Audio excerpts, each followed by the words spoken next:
जी अस्सलाम वालेकुम। C56 आज के लेक्चर का आगाज करते हैं। लेक्चर नंबर हमारा 19 ISA 620। ठीक है, अगर ये जल्दी खत्म हो गया तो इसके बाद फिर हम ISA 540 हमारा रहता है 500 की सीरीज में, उसको भी डिस्कस कर लेंगे। वो छोटा स्टैंडर्ड है लेकिन 620 थोड़ा टाइम ले सकता है। तो लेक्चर 19 ISA 620 600 की सीरीज क्या बताती है? क्या हम ऑडियो टीम के अलावा कुछ दूसरे लोगों से हेल्प ले सकते हैं एविडेंस ऑब्टेन करने में? इसका जवाब है 600 हमें बताता है ग्रुप फाइनेंशियल स्टेटमेंट्स ऑडिट कैसे करना है और उसमें कंपोनेंट राइटर का वर्क को कैसे यूज करना है। फिर ISA 610 में बताता है इंटरनल राइटर के वर्क को कैसे यूज करना है। 620 बताता है एक्सपर्ट के वर्क को कैसे यूज करना है। आज हम ISA 620 एक्सपर्ट को स्टडी करने जा रहे हैं। इसमें टोटल कंसेप्ट हमारे क्या हैं? सबसे पहले वो आपको बताएगा इंट्रोडक्शन। इंट्रोडक्शन में क्या सिखाएगा? एक्सपर्ट कौन है, कब यूज किया जाता है, कितनी तरह का एक्सपर्ट होता है, ठीक है, हमारी रिस्पॉन्सिबिलिटी क्या है अगर एक्सपर्ट के वर्क को हम यूज करते हैं। जनरल डिस्कशन करेगा, कुछ बेसिक कंसेप्ट सिखाएगा, जैसे using the work of internal auditor. ISA 610 में भी आपने देखा कि पहले उसने हमें उसके बारे में इंट्रोडक्शन दिया कि इंटरनल ऑडिट फंक्शन क्या होता है, क्या एक्टिविटीज होती हैं। क्या एक्टिविटीज होती है इंटरनल फंक्शन की? क्या एक्टिविटी होती है? एक एक्टिविटी बताया जो एक्सटर्नल ऑडिटर से रेलिवेंट होती है और एक एक्टिविटी बताया जो एक्सटर्नल ऑडिटर से रेलिवेंट नहीं होती। बताओ ना भाई। ऑपरेटिंग इफेक्टिवनेस एक्सटर्नल ऑडिटर की नहीं होती। Operating efficiency effectiveness of operation से 3 E's ऑफ ऑडिट भी हमने कहा था। Efficiency, effectiveness, economy of operation. ये एक्सटर्नल ऑडिटर से रेलिवेंट नहीं है। और कौन सी एक्टिविटी रेलिवेंट है? Examination of financial information. शाबाश। तो जिस तरह उसने हमें बताया था कि कौन कौन सी एक्टिविटीज हैं जो हमारे से रेलिवेंट हो सकती है, उसी तरह 620 में पहले हमें इंट्रोडक्शन बताएगा। एक्सपर्ट कौन है, एक्टिविटीज क्या, किन एरियाज में इसको यूज किया जाता है और रिस्पॉन्सिबिलिटी क्या होगी, बेसिक कंसेप्ट बताएगा। फिर इसके बाद स्टैंडर्ड 2 हिस्सों में डिवाइड हो जाता है। और आपको याद है कि ISA 610 भी इंट्रोडक्शन के बाद 2 हिस्सों में डिवाइड हो जाता था। शाबाश, बताइए वो कौन से 2 हिस्से होते थे 610? एक डायरेक्ट असिस्टेंस और using the work of internal auditor. ठीक है, डायरेक्ट असिस्टेंस और यूजिंग द वर्क ऑफ। किस केस में हम एग्रीमेंट करते थे उसके साथ? किस केस में? Using the work of internal auditor में या डायरेक्ट असिस्टेंस में? किस केस में? डायरेक्ट असिस्टेंस में। शाबाश। उसी तरह ये स्टैंडर्ड 620 भी इंट्रोडक्शन के बाद 2 हिस्सों में डिवाइड हो जाएगा। वो 2 हिस्से क्या हैं? वो हिस्से हैं, एक मैनेजमेंट एक्सपर्ट, दूसरा ऑडिटर्स एक्सपर्ट। 620 इंट्रोडक्शन के बाद 2 हिस्सों में डिवाइड हो जाता है। कौन से 2 हिस्से? एक मैनेजमेंट एक्सपर्ट, एक ऑडिटर एक्सपर्ट। पहले सोचिए, सोच के मुझे बताइए, एक्सपर्ट की जरूरत ऑडिटर को तो पड़ सकती है एविडेंस ऑब्टेन करने में, ऑडिटर से पहले मैनेजमेंट को नहीं जरूरत पड़ेगी फाइनेंशियल स्टेटमेंट्स प्रिपेयर करने के लिए। भाई अगर कोई फिक्स एसेट की रिवैल्यूएशन करनी है, कोई लीगल केस है, उसके प्रोविजन या डिस्क्लोजर्स को डिसाइड करना है, टैक्स लिटिगेशन है, टैक्स की अमाउंट, डेफर्ड टैक्स की फॉर एग्जांपल, वो कैलकुलेट करनी है, इन सारे मामलात में ऑडिटर को तो मसला बाद में पड़ेगा, वेरीफाई कैसे करूं। पहले तो मैनेजमेंट को मसला पड़ेगा, क्या रिकॉर्ड कैसे करूं। तो इसीलिए मैनेजमेंट जो एक्सपर्ट की 2 टाइप्स होती है, याद रखिए, एक मैनेजमेंट एक्सपर्ट, एक ऑडिटर एक्सपर्ट। मैनेजमेंट एक्सपर्ट कौन सा है? जो मैनेजमेंट यूज करती है फाइनेंशियल स्टेटमेंट प्रिपेयर करने के लिए। ऑडिटर एक्सपर्ट कौन सा है? जो ऑडिटर यूज करता है एविडेंस ऑब्टेन करने के लिए। भाई 2 टाइप समझ आ गए। अब देखिए 620 डिफाइन दोनों को करता है। फिर कहता है जो मैनेजमेंट ने, अगर सुनिए जरा कंसेप्ट सुनिए, कंसेप्ट वो कहता है ऑडिटर जब जाएगा क्लाइंट पे, सबसे पहले तो ये डिसाइड करना है उसने कि इस क्लाइंट पे एक्सपर्ट की जरूरत है कि नहीं। फिर डिसाइड करेगा कि एक्सपर्ट मैनेजमेंट का होना चाहिए कि ऑडिटर का। अच्छा, मैं यहां पे अपने डिस्कशन को रोक रहा हूं क्योंकि मैं इंट्रोडक्शन के बाद आगे फर्दर चीजें डिस्कस करना चाहूं। इंट्रोडक्शन में 1-2 चीजें ऐसी हैं जो अगले कंसेप्ट को सपोर्ट करेंगी। तो ये आपको पता चल गया, इंट्रोडक्शन के बाद 2 हिस्से। एक हिस्सा कौन सा? Management expert. दूसरा हिस्सा कौन सा? देखें, नजर आ रहा है, management expert, auditor expert, management expert, auditor expert. Management expert अलग स्टैंडर्ड में डिस्कस हुआ है, मजे की बात सुने, वो है ISA 500 में। ऑडिटर एक्सपर्ट डिस्कस हुआ है ISA 620 में। मैनेजमेंट एक्सपर्ट कहां डिस्कस हुआ? 500 में। और ऑडिटर एक्सपर्ट कहां डिस्कस हुआ? 620 में। लेकिन हमने दोनों को इकट्ठा कर दिया। स्टैंडर्ड ने लादा था क्या? हमने इकट्ठा कर दिया। क्यों? कंसेप्ट इंटर रिलेटेड है और 90% रिक्वायरमेंट सिमिलर है।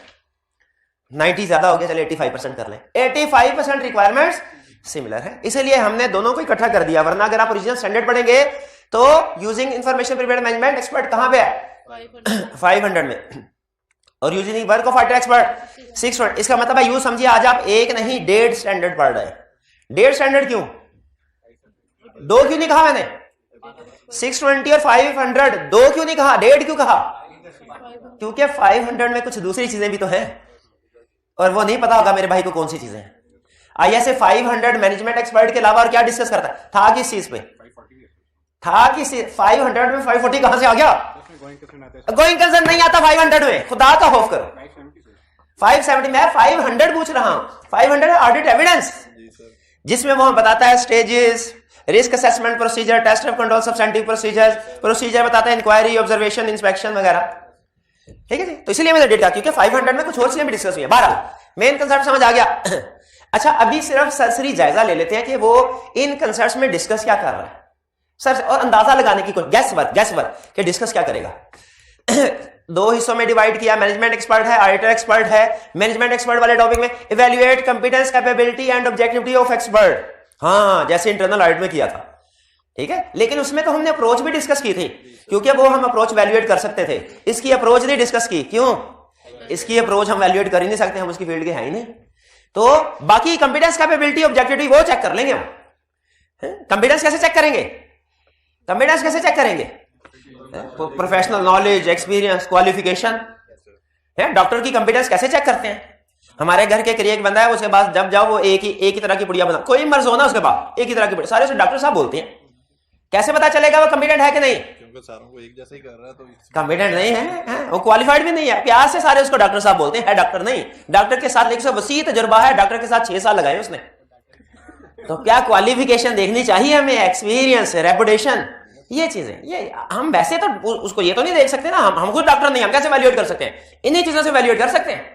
अगर हम खुद भी डॉक्टर होते ना तो ऐसे ही वैल्यूएट करते जैसे 610 में हमने इंटरनल ऑडिटर को वैल्यूएट किया था, क्योंकि वो हमारी फील्ड का था। वैल्यूएशन होगी लेकिन तरीका का थोड़ा फर्क होगा। एग्री करते हैं, एक्सपर्ट के काम पे रिलाई करने से पहले चेक कर लेना चाहिए एक्सपर्ट कैसा है।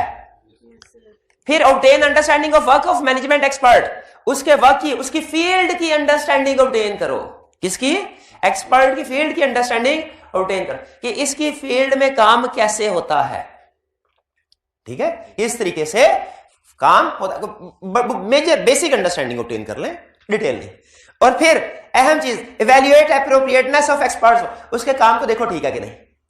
यानी हमारे लिए सबसे अहम ये लर्निंग ऑब्जेक्टिव 2 और 4 है। इसमें हम क्या कर रहे हैं? एक्सपर्ट को वैल्यूएट कर रहे हैं। इसमें क्या कर रहे हैं? उसके काम को वैल्यूएट करें। अच्छा, इसमें क्या करते हैं? उसके वर्क की अंडरस्टैंडिंग ऑब्टेन करते हैं। किस लिए? जब तक ये नहीं करेंगे ना आप ये नहीं कर पाएंगे। ठीक है, यहां पे हम क्या देख रहे हैं? उसका काम एडिक्वेट है कि नहीं। अच्छा, एक्सपर्ट का काम गैस कीजिए, एक्सपर्ट के वर्क की एडिक्वेसी वैल्यूएट करना हमारे लिए आसान है कि इंटरनल ऑडिटर की? इंटरनल ऑडिटर, क्योंकि हमारी फील्ड का, एक्सपर्ट हमारी फील्ड का नहीं है। लेकिन एडिक्वेसी उसके वर्क की भी वैल्यूएट करनी है कि उसका काम में सफिशिएंट एप्रोप्रिएट ऑडिट एविडेंस लिया गया कि नहीं। और ये एडिक्वेसी वैल्यूएट करने के लिए ही हम उसके वर्क की अंडरस्टैंडिंग ऑब्टेन कर रहे हैं, ताकि देख सके उसने काम सही किया है कि नहीं किया।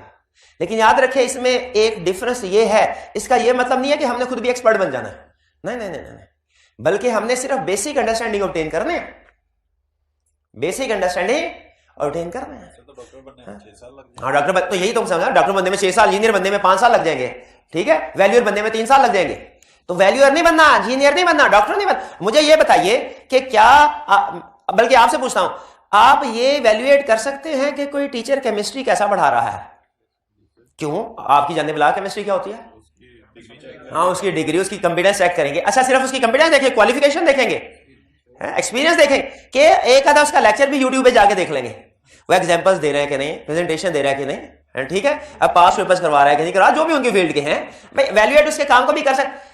हालांकि हमें जो टर्म्स बोलना होगा वो हमें समझ बिल्कुल नहीं आ रही होंगी, लेकिन हमें ये तो वैल्यूएट कर सकते हैं वो समझा कैसे रहा है। उसी तरह एक्सपर्ट जो काम कर रहा होगा, इसमें टर्म्स वो हमें समझ नहीं आ रही होगी, लेकिन हमें इतना तो पता चल रहा होगा जो assumptions ले रहा है, जो मेथोडोलॉजी यूज कर रहा है, वो रीजनेबल है कि नहीं, वो हमारे फ्रेमवर्क के मुताबिक है कि नहीं। कुछ जगहों पे हमारे फ्रेमवर्क में स्पेसिफिक मेथोडोलॉजी या assumptions भी बताई गई है कि आपने किस तरीके से देखना है कि एक्सपर्ट ने की assumptions, मेथोडोलॉजीज क्या है।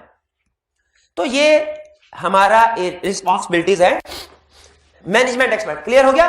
2, 3, 4 में एक्सपर्ट को वैल्यूएट कर रहे हैं, उसके काम को समझ रहे हैं, एक्सपर्ट नहीं बन रहे, उसके काम समझ रहे हैं, और फिर उसके काम को वैल्यूएट कर।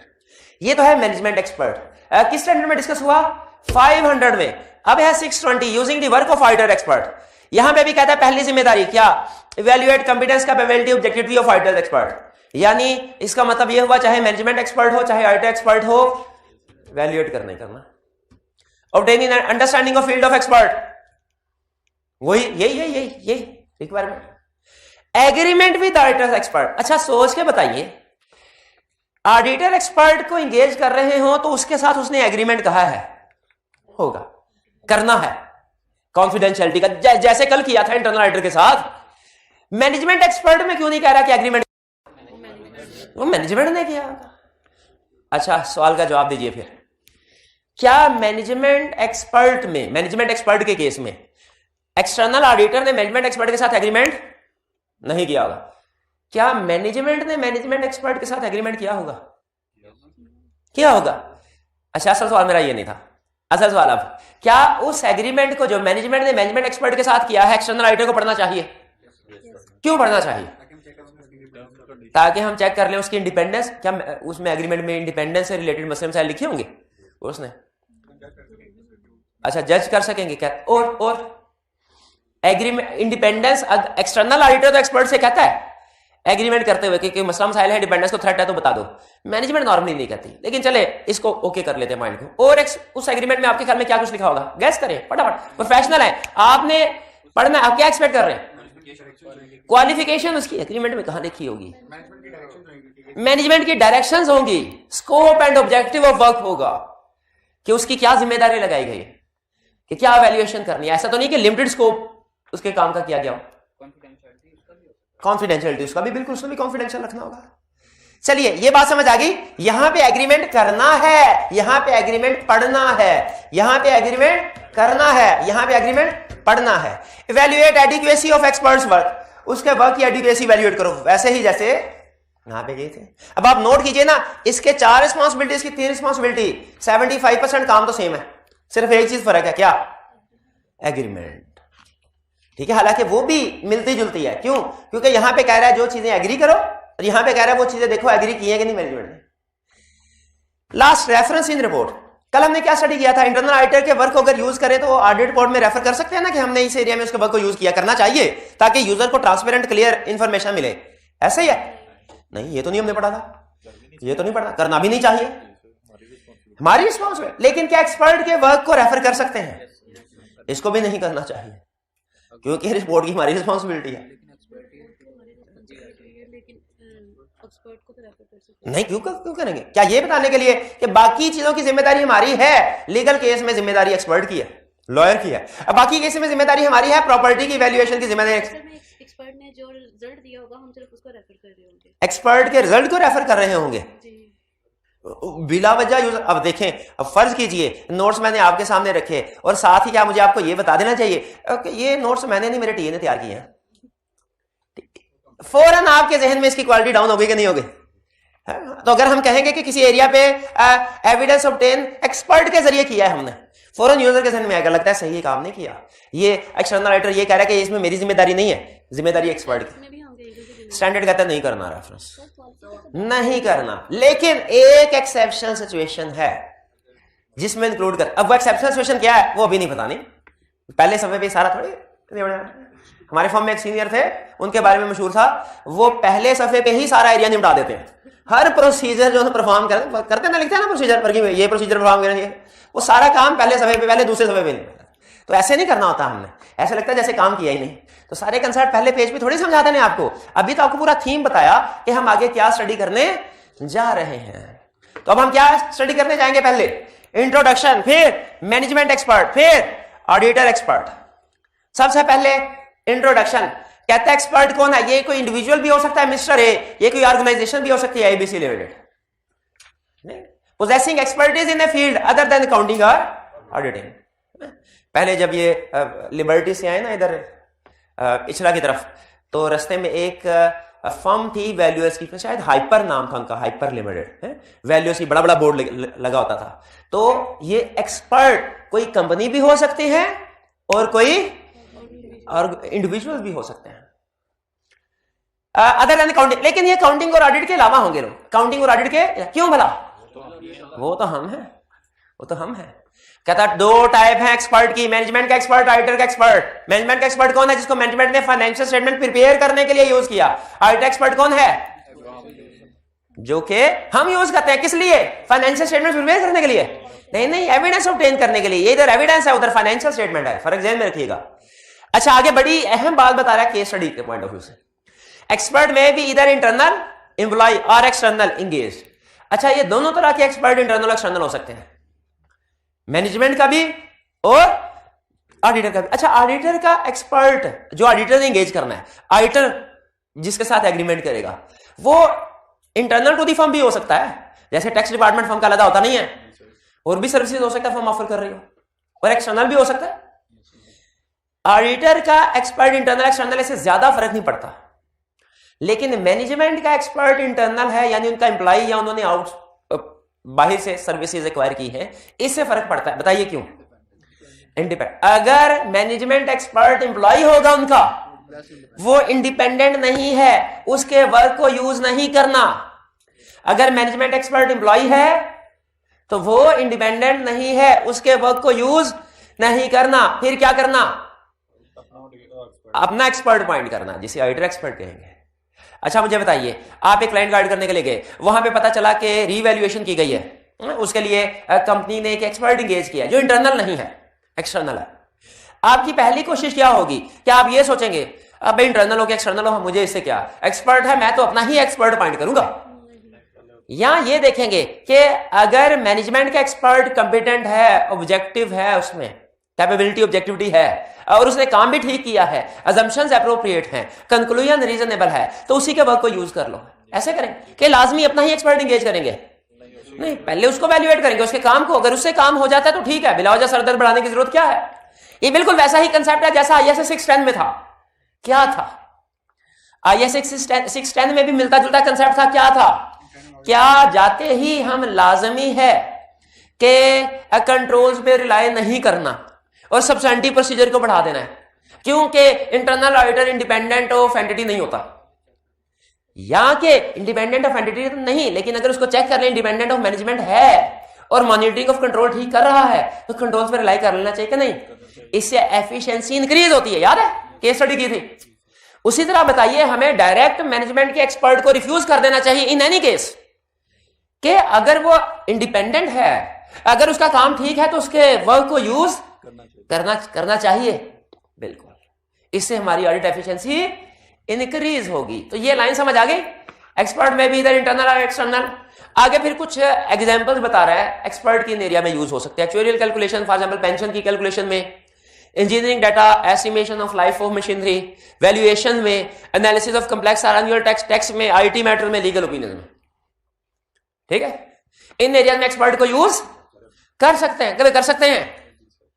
कर सकते हैं कि नहीं? सर टैक्स तो ऑडिटर ना, टैक्स ऑडिटर भी कर सकता है। अच्छा, ऑडिटर कुछ भी कर सकता है इनमें से, सीखने पे है ना। सीख लिया तो कुछ भी काम कर सकता है, नहीं सीखा तो कुछ भी नहीं कर सकता। याद रखिए, हम अकाउंटिंग और ऑडिट के एक्सपर्ट हैं, टैक्स के एक्सपर्ट नहीं होते।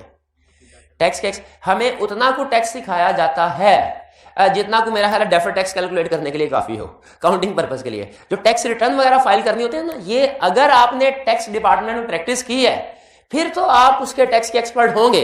वरना हो सकता है टैक्स के एक्सपर्ट, मैं टैक्स का एक्सपर्ट नहीं था, मुझे एंड तक नहीं, इनकम टैक्स दूर की बात है, मुझे सेल टैक्स का पता नहीं था। ठीक है, मैं टैक्स का एक्सपर्ट नहीं था। लाजमी नहीं चार्टर्ड अकाउंटेंट टैक्स का एक्सपर्ट भी हो। हाँ, अगर काम सीखा है तो फिर, तो अगर काम सीखा है फिर तो कोई सा भी एक्सपर्ट हो, फिर तो इंजीनियर भी हो सकता है। कभी आपने देखा MBBS भी CA का पेपर देने पहुंचा हो? कभी कभार ऐसे होता है, नहीं होता है। इंजीनियर है, वो भी चार्टर्ड अकाउंटेंट बनने का शौक है, तो हो सकता है कि कोई चार्टर्ड अकाउंटेंट भी हो, इंजीनियरिंग भी सीखी हो सकता है कि नहीं? चार्टर्ड अकाउंटेंट हो, लॉयर भी हो सकता है। उसी तरह कोई चार्टर्ड अकाउंटेंट टैक्स का एक्सपर्ट हो सकता है। लेकिन बाय डिफॉल्ट हम ऑडिटर जो होते हैं ना, वो काउंटिंग और ऑडिट के एक्सपर्ट होते हैं, इवन टैक्स के भी नहीं होते। लेकिन अगर काम सीखा हो इफ के साथ, तो फिर हो सकते हैं। सर, हम बड़ी ऑडिटिंग स्टैंडर्ड है, इन्होंने हाँ टैक्स पढ़ा है। बिल्कुल, हाँ, ऑडिटिंग स्टैंडर्ड थोड़ी, शाबाश शाबाश शाबाश। तो ये बात समझ आ गई आप एरिया। अब ये बात ध्यान में रखिएगा, ये स्किल ऑडिटर के पास भी हो सकती है। क्या ये स्किल ऑडिटर के पास भी हो सकती है? जो आप देखें अगर सीखी है तो हो सकती है, हो सकती है, हो सकती है, क्योंकि अगले कंसेप्ट में ये चीज यूज होगी। अगला कंसेप्ट बहुत अहम है, कंसेप्चुअली डिटरमिनिंग अच्छा, बल्कि इसमें से एक दूसरा 540 भी हल्का सा डिस्कस कर दूं। इन एग्जाम्पल को जरा गौर से देखें। क्या इनमें से इन एग्जाम्पल में एस्टिमेट्स इन्वॉल्व होते हैं? एस्टिमेट्स वैल्यूएशन में होते हैं और किस में होते हैं? पेंशन में भी, वैल्यूएशन ऑफ फिक्स एसेट्स में भी। ठीक है, टैक्स में भी ठीक है। अच्छा, प्रोविजन फॉर बैड डेट में भी एस्टिमेट होता है? बिल्कुल होता है। Provision for bad debt estimate ISA 540 जो हमने अभी आगे पढ़ना है वो बताता है एस्टिमेट्स का ऑडिट कैसे करना है। क्या बताता है? उसमें एक जगह पे उसने ये लाइन लिखी है, क्या अगर जरूरत पड़े तो एक्सपर्ट को भी हायर कर लो, अगर जरूरत पड़े तो। हमने कहा अगर मगर क्या, हमेशा क्यों नहीं? उसने कहा इसलिए कि एस्टिमेट्स दो तरह के होते हैं, एक जिनमें हाई एस्टिमेशन अनसर्टेनिटी है, एक जिनमें लो एस्टिमेशन अनसर्टेनिटी है। एस्टिमेट्स कितनी तरह के होते हैं? दो तरह के, एक जिनमें हाई एस्टिमेशन अनसर्टेनिटी होती है, कैश नहीं है, पढ़ा बैग देख ले चक्कर, हाई एस्टिमेशन अनसर्टेनिटी, और दूसरा वो जिसमें लो एस्टिमेशन अनसर्टेनिटी। जैसे दो एग्जांपल्स दे रहा हूं, दोनों में अनसर्टेनिटी है, आपने बताना किसमें ज्यादा। पहली example provision for bad debt, दूसरी एग्जांपल पेंशन कैलकुलेशन। किसमें है? दोनों में एस्टिमेट। तो पेंशन लायबिलिटी में एस्टिमेशन अनसर्टेनिटी हाई है और प्रोविजन फॉर बैड डेट्स में भी एस्टिमेशन अनसर्टेनिटी है, उसमें लो है। किसमें सिग्निफिकेंट रिस्क है? किसमें एक्सपर्ट को यूज करना है? पेंशन में। ये 540 का कंसेप्ट नहीं समझ आया? फिर से सुनिए। ISA 540 जो भी हमने पढ़ा है वो हमें क्या बताता है? अकाउंटिंग एस्टिमेट्स और फेयर वैल्यूज का ऑडिट कैसे करना है। क्योंकि अकाउंटिंग एस्टिमेट्स और फेयर वैल्यू में एस्टिमेट्स होते हैं भाई, वैल्यूएशन फेयर वैल्यूएशन में भी एस्टिमेशन होते हैं ना, कॉस्ट में एस्टिमेशन नहीं होते। फिक्स एसेट्स को खरीदा, कॉस्ट पे रिकॉर्ड किया, उसमें एस्टिमेशन कोई नहीं है, उसमें कोई अनसर्टेनिटी नहीं है। क्या है? फिक्स एसेट खरीदा, कोई नहीं है। रिपेयर एक्सपेंस इनकर किए, कोई नहीं है। सेल्स रिकॉर्ड की करके, कोई नहीं। एस्टिमेशन अनसर्टेनिटी कब आएगी? जब फिक्स एसेट को रीवैल्यू करेंगे। अच्छा बताइए, अब घूम फिर के चले यार, घूमना फिरना कोई बुरी बात नहीं है। हम 620 से निकल के 540 में चले गए हैं, तो अब एग्जांपल जेन में आ रही है और शेयर करता हूं। इन्वेंट्री बाय की, लोअर ऑफ कॉस्ट और NRV पे रिकॉर्ड करना है। लोअर ऑफ कॉस्ट NRV पे रिकॉर्ड करना है। कॉस्ट पे रिकॉर्ड किया, क्या एस्टिमेशन अनसर्टेनिटी है? कॉस्ट में नहीं, क्योंकि एग्जैक्ट जितने पे खरीदा पता है, कंफर्म है कितने पे खरीदा, कंफर्म रिकॉर्ड कर ले। अगर उसे NRV पे रिकॉर्ड किया तो एस्टिमेशन अनसर्टेनिटी है।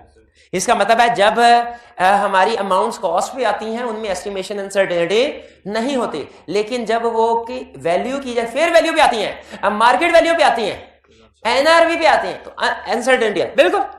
तो अब अनसर्टेनिटी कब राइज होगी, समझ आ गया। अब आपको बताना ये चाह रहा हूं, 540 ये कहता है कि एस्टिमेशन अनसर्टेनिटी दो तरह की है, एक है हाई, एक है लो। दोनों अच्छा बताइए जरा, 540 पढ़ा नहीं लेकिन बताइए, हाई एस्टिमेशन अनसर्टेनिटी और लो एस्टिमेशन अनसर्टेनिटी के प्रोसीजर वेरिफिकेशन के एक जैसे होंगे या डिफरेंट? किसके ज्यादा होंगे? High estimation uncertainty. किसमें कह रहा है एक्सपर्ट को एंगेज करो? High estimate. अब लेकिन ये तो आप प्रोसीजर तब लिखेंगे जब पहचानेंगे कि कौन सा एस्टिमेट हाई अनसर्टेनिटी का है, कौन सा लो अनसर्टेनिटी। तो पहचानने के लिए, ताकि आप पहचान पाए, एग्जांपल आपके सामने रख रहा हूं। पहला, फिक्स एसेट खरीदा, पहली ऑप्शन उसे कॉस्ट पे रिकॉर्ड किया, दूसरी ऑप्शन रीवैल्यूड अमाउंट पे रिकॉर्ड किया। किसमें अनसर्टेनिटी है?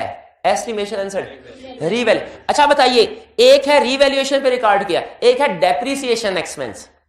रीवैल्यूड अमाउंट में भी एस्टिमेट्स हैं, डेप्रिसिएशन में भी एस्टिमेट्स हैं।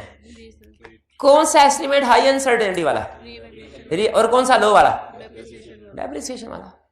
किसमें सिग्निफिकेंट रिस्क है? रीवैल्यूएशन में, हाई एस्टिमेट। किसमें एक्सपर्ट को एंगेज करना है? हाई वाले में। भाई बात समझ आ रही है?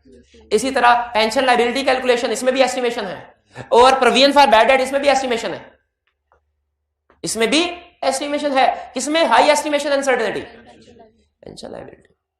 तो 540 का और 620 का लिंक क्या है? 540 ये कहता है कि एस्टिमेट्स क्वालिटी कैसे करना है। वो कहते हैं दो तरह के एस्टिमेट्स हैं, हाई अनसर्टेनिटी वाला, लो एस्टिमेशन अनसर्टेनिटी वाला। हाई एस्टिमेशन अनसर्टेनिटी की एग्जांपल कौन सी है? जो 620 की है, क्योंकि कहता है इन एरियाज में आपने एक्सपर्ट को एंगेज कर देना है। समझ आया? 540 और 620 का लिंक। तो अगर आपसे कोई एग्जांपल पूछे एक्सपर्ट को किन एरियाज में यूज किया जा सकता है, 620 में से एग्जांपल छाप दो। अगर कोई आपसे पूछे बताइए वो कौन से एरियाज हैं जिनमें हाई एस्टिमेशन अनसर्टेनिटी है, फिर भी इसी को छाप दो, फिर भी इसी को छाप। भाई कुछ समझ आ रही बात की? आगे चलते हैं। Determining whether to use or need to hire auditor's expert.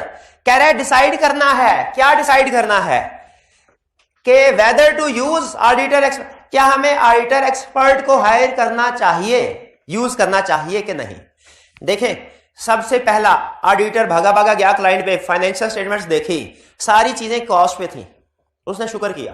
क्या एक्सपर्ट को एंगेज करने की जरूरत है? नहीं। अच्छा, फाइनेंशियल स्टेटमेंट देखी, मैनेजमेंट ने कहा हमने एसेट्स को रिवैल्यू किया हुआ है, नहीं है, जरूरत है। अब ऑडिटर ने पहला डिसीजन ये करना है कि एक्सपर्ट को एंगेज करूं तो मैनेजमेंट एक्सपर्ट के वर्क को यूज कर लूं या ऑडिटर एक्सपर्ट को एंगेज करूं या दोनों को नहीं समझ आई बात की? या यूं कह लीजिए, पहला डिसीजन ऑडिटर ने क्या करना है, जब क्लाइंट ने कहा मेरी फाइनेंशियल स्टेटमेंट ऐसा रिवैल्यूड है, उसने पहला डिसीजन कि मैनेजमेंट एक्सपर्ट का काम यूज करूं या ऑडिटर एक्सपर्ट एंगेज करूं या कि खुद ही कर लूं काम। एरिया रिवैल्यूएशन वाला है, एरिया वो इन एरिया में से जो ऊपर पड़े हैं, इनमें से कोई एक एरिया। सबसे पहले अगर मैनेजमेंट एक्सपर्ट की ऑप्शन को वैल्यूएट किया जाएगा, पहले नंबर, अगर मैनेजमेंट एक्सपर्ट कंपिटेंट है, कैपेबल है, ऑब्जेक्टिव है, एडिक्वेसी ऑफ वर्क है, उसके वर्क को यूज कर लिया जाएगा। एग्रीड? अगर मैनेजमेंट एक्सपर्ट की कंपिटेंस में, ऑब्जेक्टिविटी में कोई मसला है, काम में मसला है, लेकिन तो ऑडिटर क्या करेगा? उसके वर्क को यूज नहीं। फिर खुद देखेगा क्या मैं खुद इस काबिल हूं, क्या मैं खुद भी इंजीनियर हूं, क्या हमारी फर्म के अंदर कोई इंजीनियर है, कोई टैक्स वाला है, कोई नहीं डॉक्टर नहीं, कोई और कौन कौन थे, आईटी एक्सपर्ट है, आईटी एक्सपर्ट भी तो होते हैं। अगर ऑडिट फर्म में खुद कोई ना कोई बंदा एक्सपर्ट है इत्तेफाक से, तो फिर याद रखें एक्सपर्ट को एंगेज करने की जरूरत, खुद ही काम कर लेंगे, लेकिन फीस बच जाएगी। लेकिन अगर मैनेजमेंट एक्सपर्ट भी कंपिटेंट नहीं, काम ठीक नहीं, हमारी टीम में भी कोई बंदा ऐसा नहीं है, फिर क्या करें? यही कहानी सारी इस सारे पैराग्राफ में बता रहा है कि whether to use auditor expert, auditor expert को यूज करना है कि नहीं करना, ये डिपेंड करता है factors with regard to matter. अगर मैटर सिग्निफिकेंट हो, रिस्की हो, ठीक है, प्रोसीजर भी सिग्निफिकेंट प्रोसीजर परफॉर्म करने हो, यानी अगर मसला संगीन है, रिस्की है, अमाउंट ज्यादा है, तो फिर एक्सपर्ट की जरूरत पड़ेगी। और अगर छोटी अमाउंट का मसला हो, इमटेरियल हो, तो फिर हो सकता है कि नहीं। अच्छा मुझे बताइए, हमने आईएएस की ऑडिट मैटर का एक स्टैंडर्ड पढ़ा था, कौन सा था? नंबर 701। उसमें क्या हमने ये पढ़ा था कि जब कभी रिवैल्यूएशन होगी फिक्स एसेट की ऑडिट मैटर आएगा, कि ये स्टडी किया था जब कभी रिवैल्यूएशन हो और फिक्स एसेट सिग्निफिकेंट अमाउंट के हो, सिग्निफिकेंट अमाउंट के, और साथ कम्युनिकेशन। तो उसी तरह यहां पे भी कह रहा है सिग्निफिकेंस है, ऊपर वाले मैटर्स है तो सही, लेकिन सिग्निफिकेंस नहीं है। लीगल केस है सही, लेकिन 10,000 का केस है, वो जरूरत नहीं है। यही समझा रहा है। मैटर सिग्निफिकेंट, पहले मैटर देखो, मैटर सिग्निफिकेंट है, रिस्की है, फिर देखो मैनेजमेंट एक्सपर्ट। अगर तो यही जीरो हो जाता है, फिर तो ना मैनेजमेंट एक्सपर्ट की जरूरत ना ऑडिट एक्सपर्ट की जरूरत। लेकिन ये सिग्निफिकेंट है, तो पहले ऑप्शन देखते हैं मैनेजमेंट एक्सपर्ट की। अगर मैनेजमेंट का एक्सपर्ट कंपिटेंट कैपेबल है, स्कोप एंड ऑब्जेक्टिव ठीक थे, उसके पूरा स्कोप, कोई लिमिटेशन नहीं थी स्कोप पे, ठीक है, और एंटिटी के कंट्रोल है मैनेजमेंट एक्सपर्ट पे, तो फिर ठीक है, उसको करो यूज। फिर क्या करेंगे? मैनेजमेंट का एक्सपर्ट ही यूज कर लेंगे, ठीक है। और अगर यहां बात नहीं बनती, फिर देखेंगे कि ऑडिटर खुद auditor himself possesses necessary expert, वो खुद भी इंजीनियर है कि नहीं। अगर खुद भी इंजीनियर नहीं है, फिर ऑडिटर एक्सपर्ट की तरफ जाना पड़ेगा। ये जरा तरतीब ज़हन में रखें। इधर जीरो, नो एक्सपर्ट किसी किस्म का, ये सिग्निफिकेंट है, ये ओके, तो मैनेजमेंट एक्सपर्ट यूज करेंगे। ये सिग्निफिकेंट है और ये भी नॉट ओके, फिर ऑडिटर देखेगा खुद मेरे पास एक्सपर्टीज है कहते हैं। अगर ये भी नहीं है, इधर भी जवाब नो है, फिर ऑडिटर एक्सपर्ट को एंगेज करेंगे। क्लियर हो गया स्टेप बाय स्टेप डिसीजन कैसे करें। यहां से आई कैप का क्वेश्चन, वो चीज जो उसने, कंसेप्ट यही है, क्वेश्चन इसी कंसेप्ट से उठेगा, लेकिन ऐसा क्वेश्चन जिसका जवाब नहीं दे पाएंगे। उसने ये डिसीजन करते हुए कि हमने ऑडिटर एक्सपर्ट को एंगेज करना है कि नहीं करना, एक फैक्टर बताया कि आप देखेंगे मैनेजमेंट के कंट्रोल्स ओवर एक्सपर्ट्स वर्क है, मैनेजमेंट के गुड कंट्रोल हैं कि नहीं। कंट्रोल्स गुड हुए तो मैनेजमेंट के एक्सपर्ट को ही यूज कर लेंगे, वरना अपना आगे चलेंगे। ऐसे आपके ख्याल में क्या कंट्रोल्स हो सकते हैं जो मैनेजमेंट एक्सपर्ट के वर्क पे मैनेजमेंट ने अप्लाई किए होंगे। देखिए किसी बंदे को अगर इंगेज किया है तो उसको कुछ ना कुछ कंट्रोल हमारे अंडर इंस्ट्रक्शंस के मुताबिक काम करेगा ना। कंट्रोल्स क्या हो सकते हैं? Control to ensure competence, selection of expert में कंट्रोल्स होंगे कि नहीं, कि वो कॉम्पिटेंट है कि नहीं, इंडिपेंडेंट है कि नहीं, इस पे कंट्रोल। और किसी पे कंट्रोल, उसके वर्क पे, क्या उसके वर्क में इंश्योर किया गया है कि स्कोप एंड ऑब्जेक्टिव क्लियरली बताए गए हों, सूटेबल हो काम के लिहाज से। अच्छा, उसकी अजम्पशंस, मेथोडोलॉजीज, ये मैनेजमेंट को कम्युनिकेट करनी चाहिए कि नहीं, करनी चाहिए। ये भी एक तरह से कंट्रोल्स में ही आएगा। कंट्रोल्स का मतलब क्या है कि मैनेजमेंट ने इंश्योर करना है एक्सपर्ट काम ठीक करे। इस चीज को इंश्योर करने में जो भी आपके जहन में स्टेप आ रहा है आपने उसको लिखना है, क्योंकि स्टैंडर्ड ने नहीं बताया। कंसेप्ट दे दिया कंट्रोल होने चाहिए, क्या कंट्रोल होने चाहिए, सोचे और वो लिख दे। चलिए यहां से क्लियर। ये इस फेज से गुजरने के बाद ऑडिटर फैसला कर चुका होगा क्या कि यहां तो मैंने मैनेजमेंट एक्सपर्ट को एंगेज करना है या ऑडिटर एक्सपर्ट, या खुद या ऑडिटर एक्सपर्ट। खुद काम करना है तो नॉर्मल ऑडिट का रूल लगेगा। मैनेजमेंट एक्सपर्ट को एंगेज करना है तो ISA 500 के रूल्स लगेंगे। ऑडिटर एक्सपर्ट को एंगेज करना है तो ISA 620 के रूल लगेंगे। भाई क्लियर हो गया ये? चलिए अब हम आगे स्टडी करते हैं। कहता है रिस्पॉन्सिबिलिटीज क्या होंगी। रिस्पॉन्सिबिलिटी डिपेंड करता है ऑडिटर ने कौन सी ऑप्शन एक्सरसाइज की। अब ये देखिए, ये वही हमारे लर्निंग ऑब्जेक्टिव है। अगर ऑडिटर मैनेजमेंट एक्सपर्ट को यूज कर रहा है उसके वर्क को, तो 3 काम है, और अगर ऑडिटर एक्सपर्ट को एंगेज कर रहा है तो 4 काम है। ऐसा ही नहीं था, ये हम डिस्कस कर चुके, दोबारा डिस्कस नहीं कर रहा। अब आगे चलते हैं पार्ट ए डिटेल में। वही जो हमने 3 और 4 रिस्पॉन्सिबिलिटीज डिस्कस की हैं कि अगर मैनेजमेंट एक्सपर्ट को यूज करते हो तो ये 3 काम, अगर ऑडिटर एक्सपर्ट को यूज करते हो तो 4। अब उन्हीं को हम डिटेल में स्टडी करने जा रहे हैं। पहले किसको? मैनेजमेंट एक्सपर्ट के वर्क को यूज करेंगे तो क्या करेंगे। कह रहा है आपने वैल्यूएट करना है competence, capability, objectivity of expert. 3 अल्फाज, कॉम्पिटेंस, कैपेबिलिटी, ऑब्जेक्टिविटी। कॉम्पिटेंस आपको पता है क्या है, कल पढ़ चुके हैं। ऑब्जेक्टिविटी भी पता क्या है। कैपेबिलिटी क्या है? Capability relates to ability to apply competence considering geographical location and the availability of time and resources. ठीक है, एक स्टेटमेंट देने लगा हूं, उसमें इन तीनों कॉम्पिटेंस, कैपेबिलिटी, ऑब्जेक्टिविटी में से एक चीज पे टिक लग रहा है, एक पे क्रॉस लग रहा है, और एक के बारे में इंफॉर्मेशन नहीं है। एक आपने वैल्यूएट करना। ठीक है, स्टेटमेंट सुनिएगा गौर से। मैं एक चार्टर्ड अकाउंटेंट हूं, मैं CA का कोई भी सब्जेक्ट पढ़ा सकता हूं, लेकिन मैं सारे सब्जेक्ट्स नहीं पढ़ा सकता। बात समझ आए? मैं CA का कोई भी सब्जेक्ट पढ़ा सकता हूं, लेकिन मैं सारे सब्जेक्ट्स नहीं पढ़ा सकता। क्या मतलब? मतलब बातें मुझे सारे सब्जेक्ट है, लेकिन भाई कितने 21 सब्जेक्ट है ना, मैं एक दिन में 21 सब्जेक्ट थोड़े पढ़ा सकता हूं। ये नहीं कि मुझे आते नहीं है, आते सारे हैं। चार्टर्ड अकाउंटेंट ने पास किए होते हैं ना सारे पेपर, पढ़े तो होते ही हैं। थोड़ा बहुत जो भूला होता है वो देखे रिफ्रेश कर सकता है। लेकिन क्या फिजिकली ये पॉसिबल है कि कोई टीचर सारे सब्जेक्ट पढ़ा है? नहीं पॉसिबल। तो नहीं, इसका मतलब क्या है? क्या चीज, जिस पर्सन ने ये स्टेटमेंट दी उसमें कॉम्पिटेंस है, कैपेबिलिटी नहीं है। तो बात ऐसा होता है एक्सपर्ट तो बहुत अच्छा है, ऑलरेडी ओवर ऑक्यूपाइड है। ठीक है, या उसका ऑफिस है कराची में और जॉब उसे लाहौर में करवानी है, कहता है लाहौर में मेरा ऑफिस कोई नहीं है, लाहौर में नहीं करूंगा काम। ये नहीं कि काम नहीं करना आता है। तो हमें कॉम्पिटेंस को देखना चाहिए कि कैपेबिलिटी को, दोनों को। ऑब्जेक्टिविटी को तो देखना ही देखना है ना, वो तो सबसे पहले। भी फर्क समझ आ गया कॉम्पिटेंस, कैपेबिलिटी, ऑब्जेक्टिविटी में? मैटर्स कहता है आप ये वैल्यूएट करेंगे कॉम्पिटेंस को, कैपेबिलिटी, ऑब्जेक्टिविटी को, तो कौन से फैक्टर्स देखेंगे? कौन से फैक्टर देखेंगे? हम देखेंगे क्या कोई प्रोफेशनल या रेगुलेटरी रिक्वायरमेंट्स अप्लाई होती हैं।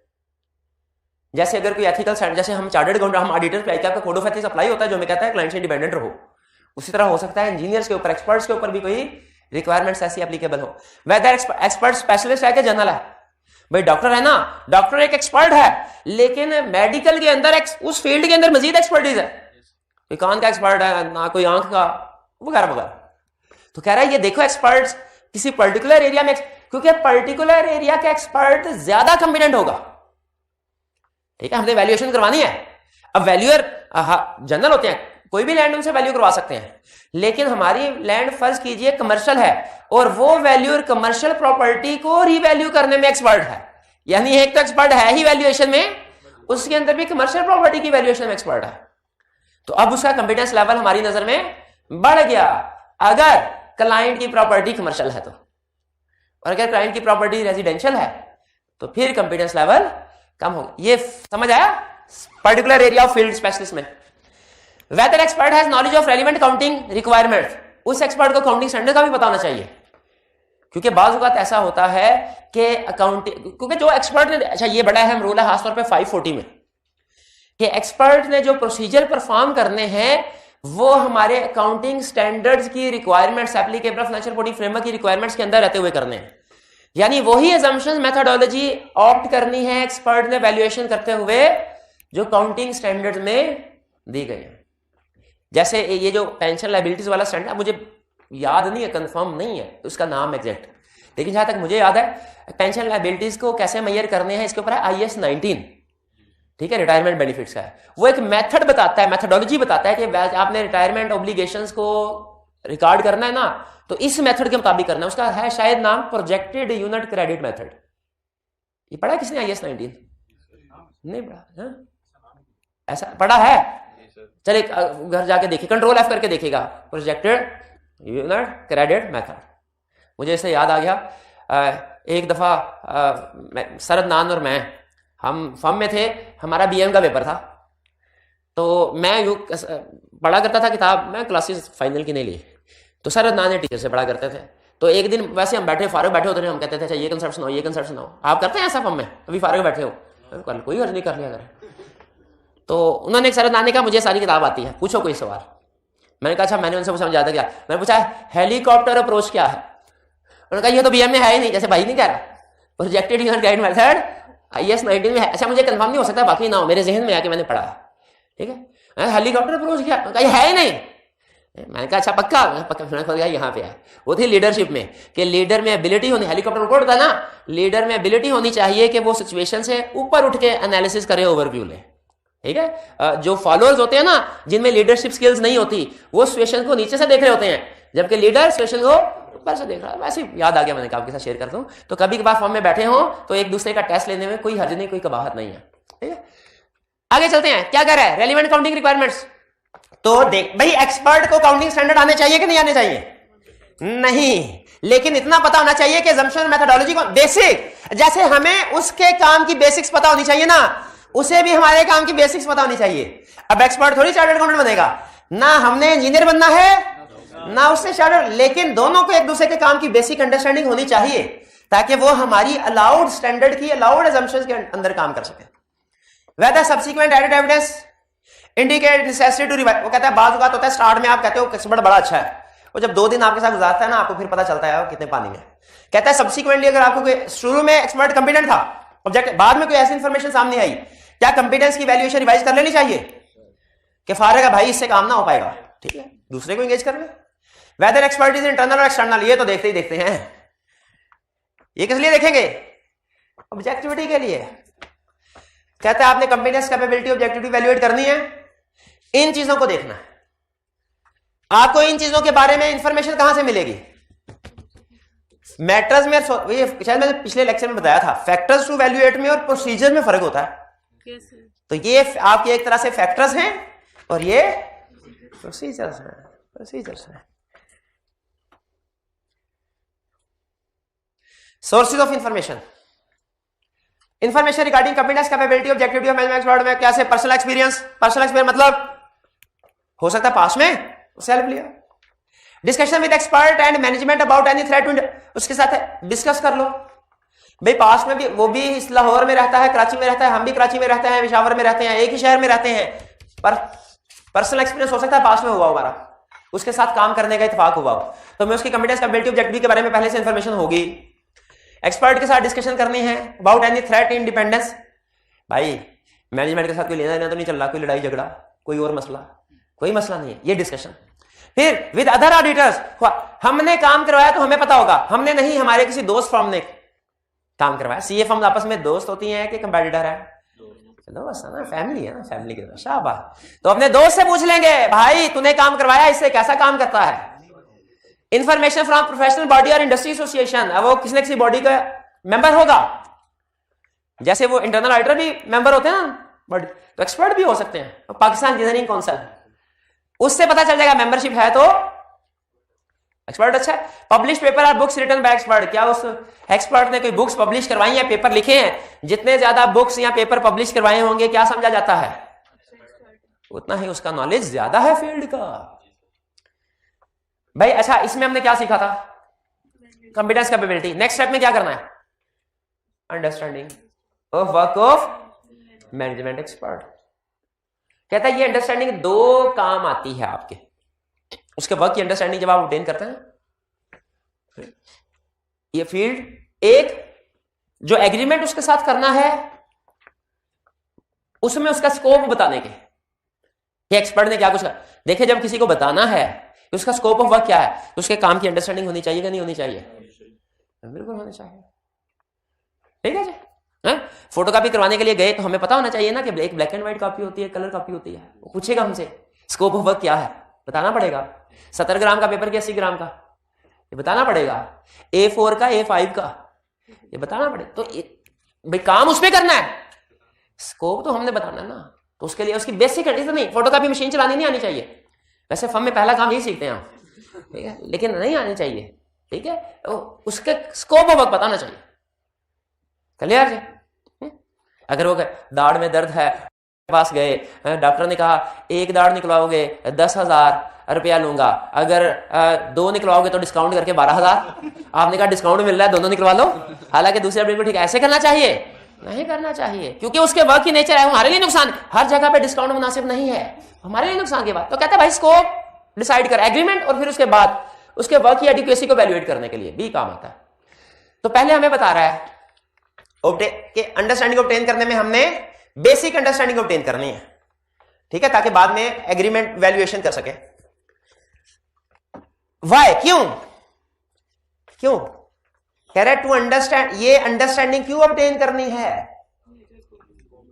Scope and objective expert and whether it will be adequate for audit purpose. Agreement उससे एग्री करते हुए उस वक्त अंडरस्टैंडिंग काम आएगी, उसको एक्सप्लेन करते हुए क्या काम करना है क्या नहीं। और दूसरा क्या? और adequacy of work valuate. Adequacy of work नहीं वैल्यूएट करना, एडिक्वेट को अंडरलाइन करें, स्कोप को अंडरलाइन करें, स्कोप बताते हुए नेचर, स्कोप एंड ऑब्जेक्टिव, और एडिक्वेसी। ये दोनों हमारी लेटर स्टेजेस हैं, लेटर स्टेज ऑफ वर्क है। और अंडरस्टैंडिंग कैसे ऑब्टेन कर? भाई एक्सपर्ट की, अच्छा यहां पे अंडरस्टैंडिंग एक्सपर्ट की नहीं कह रहा, एक्सपर्ट की कैसे अंडरस्टैंडिंग ऑब्टेन करनी है वो ऊपर बता दिया उसने। यहां पे क्या कह रहा है? काम की अंडरस्टैंडिंग। अब तो बहुत आसान हो गया है, यूट्यूब पे चले जाए इजीली, कोई भी फील्ड, सुई बनाना सीखना चाहते हैं या जहाज बनाना सीखना चाहते हैं या एटम बम बनाना सीखना चाहते हैं, हर तरह की इंफॉर्मेशन यूट्यूब से आपको। अब तो बहुत आसान हो गया काम, पहले मुश्किल हुआ करता था। कहते हैं कैसे ऑब्टेन अंडरस्टैंडिंग? ओन एजुकेशन या एक्सपीरियंस से, ठीक है। आर ही में डिस्कस विद डैट, या एक्सपर्ट से कह सकता है यार मुझे थोड़ा बहुत काम सिखा दो, कैसे होता है, यानी आपके काम में क्या क्या चीजें कंसीडर की जाती हैं। हमने कहा फोटोकॉपी, भैया हमें फोटोकॉपी नहीं, आप बता दो। कहा हाँ, एक फोटोकॉपी होती है कलर, एक होती है ब्लैक एंड व्हाइट, कलर का रेट ज्यादा है, ब्लैक एंड व्हाइट का कम है, एक 70 ग्राम का पेपर, 80 ग्राम का पेपर, वगैरह वगैरह वगैरह। एक्सपर्ट्स ऑफ अंडरस्टैंडिंग, हमने किस हद तक अंडरस्टैंडिंग ऑब्टेन करनी है? कहता है फॉलोइंग, कहता है वेदर एक्सपर्ट फील्ड है। पहले देखो एक्सपर्ट का एरिया जनरल है कि स्पेशल है, स्पेशलिटी ऑफ एरिया डिस्कस होगी ना, बता दिया आपको। फिर internal and external data which expert uses, आपने ये देखना है कि एक्सपर्ट डाटा कौन सा यूज करता है, क्योंकि हमने ये डाटा उसको प्रोवाइड करना होगा। तो हमने ये देखना है कि जो उसने डाटा यूज किया है वो सही है कि नहीं, देखना चाहिए कि नहीं। हमें ये किस स्टैंडर्ड में हमने सीखा था कि अगर मैनेजमेंट की कोई भी इंफॉर्मेशन हम यूज करें तो उसकी एक्यूरेसी और कंप्लीटनेस के कंट्रोल्स को वैल्यूएट करना है यूज करने से पहले। कहां सीखा? ये से 500 में शाबाश। ठीक है जी। तो चूंकि अब एक्सपर्ट यूज कर रहा है तो हमने देखना होगा कि ये डाटा जो एक्सपर्ट को दिया जा रहा है वो ठीक है कि नहीं। assumption एंड मेथड्स और whether there are professional requirements which are applicable. कहता है ये चीजें आपके काम आएंगी। आपने कितनी अंडरस्टैंडिंग ऑब्टेन करनी है। एस्पेक्ट्स ऑफ अंडरस्टैंडिंग का मतलब क्या है? आपने एक्सपर्ट की फील्ड में क्या कुछ सीखना है, ये था क्यों सीखना है, कैसे सीखना है, क्या सीखना है। डिटेल्ड वर्क नहीं सीखना, कंप्लेक्स ऑपरेशंस नहीं सीखने, सिर्फ इनपुट सीख ले, देख ले क्या डाटा यूज किया जा रहा है। अजम्पशंस और मेथड कौन से यूज किए जा रहे हैं। ये अजम्पशन मेथड इसलिए तो क्योंकि बाद में देखना है एप्लीकेबल फाइनेंशियल रिपोर्टिंग फ्रेमवर्क के मुताबिक है कि नहीं। यानी IAS 19 जो भी मेथड, जो भी उसका नाम है, जो वो हमें मेथड या अजम्पशन बताता है, उन्हीं मेथड या अजम्पशन को यूज करते हुए वैल्यूएशन की गई है कि नहीं। फिर इवैल्यूएशन ऑफ एग्रीमेंट। अच्छा, एग्रीमेंट तो हुआ ही नहीं, मैनेजमेंट के साथ हुआ था। तो यहां पे क्या सिखा रहा है वो? उस एग्रीमेंट को ऑडिटर पढ़ ले ताकि देखे scope and objective of work क्या है। क्या उसका स्कोप लिमिट तो नहीं किया गया? लिमिटेशन स्कोप जिस तरह एक्सटर्नल ऑडिटर पे स्कोप लिमिटेशन इंपोज की जा सकती है, एक्सपर्ट पे भी इंपोज की जा सकती है। तो इसीलिए हम देखते हैं scope and objective of work. Roles and responsibilities parties की क्या है? मैनेजमेंट की क्या रोल्स एंड रिस्पांसिबिलिटी थी? एक्सपर्ट की। Nature, time, extent of communication between both parties and form of report to be issued by expert. Expert ने किस तरह की कम्युनिकेशन की, टाइप ऑफ रिपोर्ट क्या, यानी रिपोर्ट का जिक्र है। हर प्रोफेशनल याद रखे अपने काम की कोई ना कोई रिपोर्ट जरूर देता है, एक्सपर्ट की भी रिपोर्ट।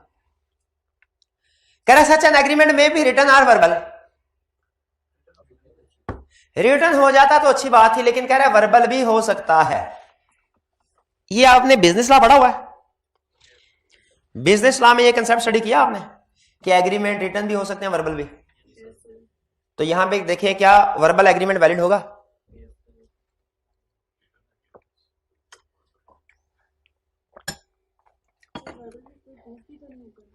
इसी तरफ आ रहा था।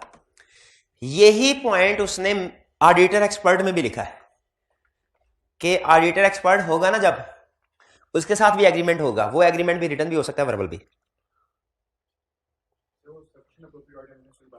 क्वेश्चन मेरा ये है कि अगर एक्सपर्ट के साथ एग्रीमेंट, चाहे वो मैनेजमेंट एक्सपर्ट हो या ऑडिटर एक्सपर्ट, वर्बल है, तो फिर हमें कैसे पता चलेगा क्या चीजें एग्री हुई हैं?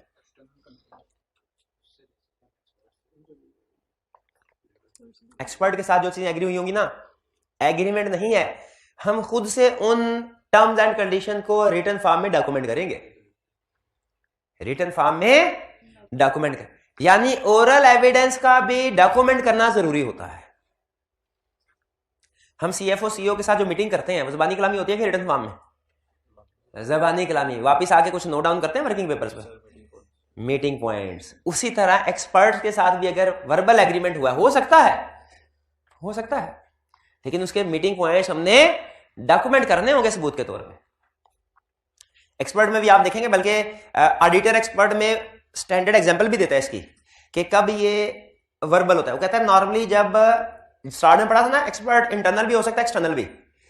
अगर एक्सटर्नल होना एक्सपर्ट तो उसके साथ नॉर्मली एग्रीमेंट, रिटर्न, एग्रीमेंट दोनों के साथ होगा। एक्सटर्नल के साथ रिटर्न होता है, इंटरनल के साथ वर्बल होता है नॉर्मली। लेकिन वर्बल एग्रीमेंट का भी जो टर्म्स एग्री हुई हैं उनका रिटन डॉक्यूमेंट होना जरूरी है।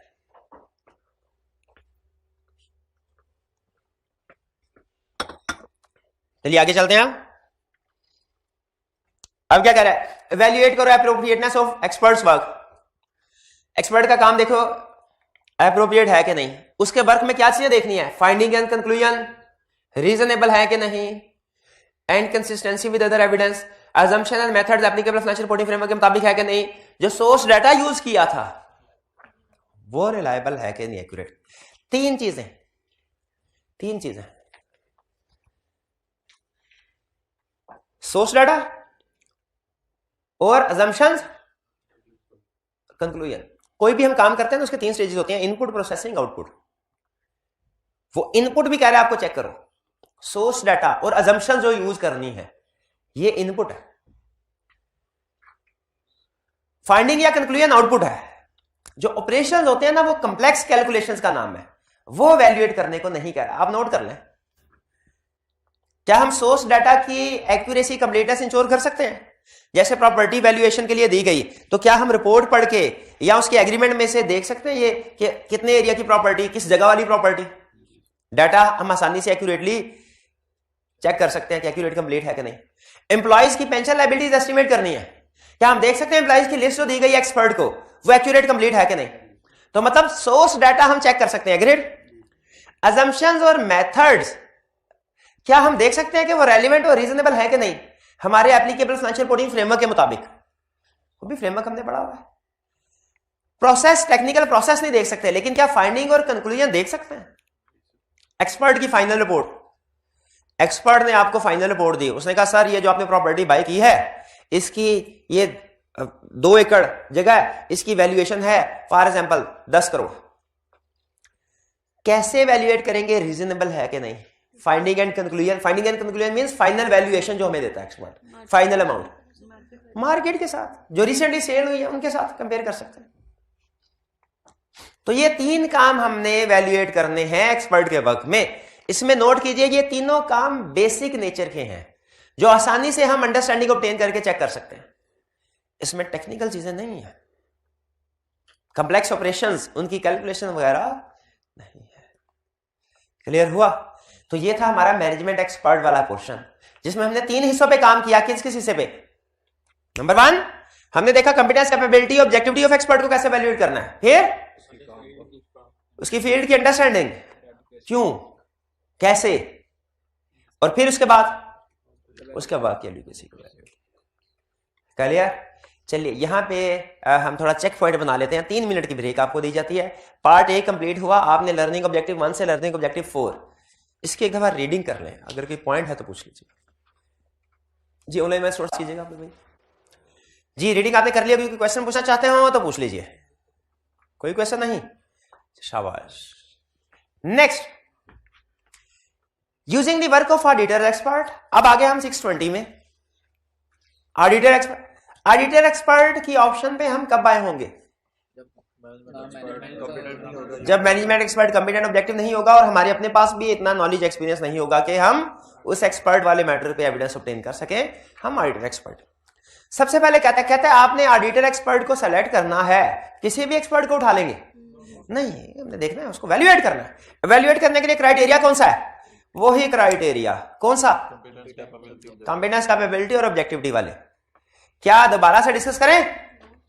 स्टैंडर्ड ने डिस्कस किया हुआ है वैसे दोबारा, लेकिन मैच करके देख लें, वो 620 वही बातें कर रहा है जो 500 कर रहा है, इसलिए हमने दोबारा उसको रिप्रोड्यूस करने की बजाय क्या कहा? Same as in part A. ठीक है। हाँ, ये कुछ 2 पॉइंट्स बता रहा है। कह रहा है management experts can not be used as auditor expert. जब पहली दफा, बहुत साल पहले पहली दफा मैंने ये लाइन पढ़ी तो मैंने कहा इसमें तो ये बता रहा है कि ऑडिटर मैनेजमेंट एक्सपर्ट कभी भी ऑडिटर एक्सपर्ट नहीं हो सकता। इसका मतलब यह है कि ऑडिटर मैनेजमेंट के एक्सपर्ट के वर्क को कभी यूज कर ही नहीं सकता। क्या इसका मतलब यह है? लीगली फर्क सुनिए, जिस तरह डिफरेंस है ना using the work of internal auditor और डायरेक्ट असिस्टेंस में, उसी तरह फर्क है using the work of management expert में और ऑडिटर एक्सपर्ट में।